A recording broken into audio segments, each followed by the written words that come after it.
Good evening and welcome to This Week at Little Hills. I hope you've been having a wonderful Valentine's Day and Sunday.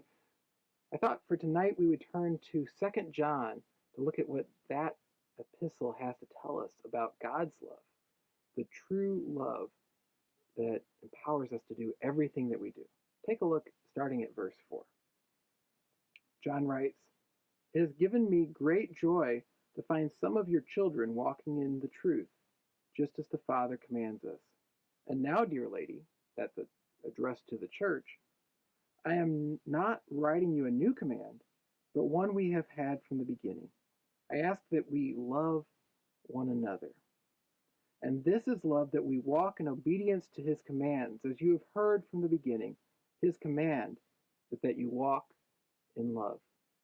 You see here, we see this beautiful intersection of truth, of love, and of following God's commands. We seek God's truth. We seek what is true. And as we do that, we learn about God's commands. And as we learn God's commands and we obey them, we love God.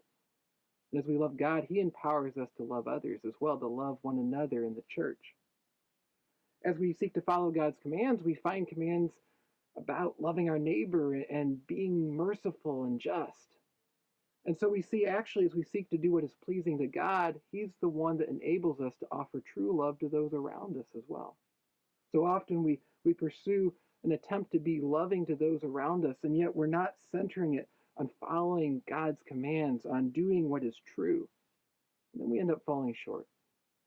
But here we see this beautiful tapestry of truth, God's commands, and love coming together. And as we pursue these things, we show much needed love to those around us. I hope you'll join me tomorrow night. We'll be wrapping up our series, Delighted in God, at 7 p.m. on Steadfast. And if there's any way I can be praying for you this week, please feel free to shoot me an email at the email address on screen or leave a comment below. We can pray for each other. I hope you have a wonderful and blessed week, and I hope to see you again soon.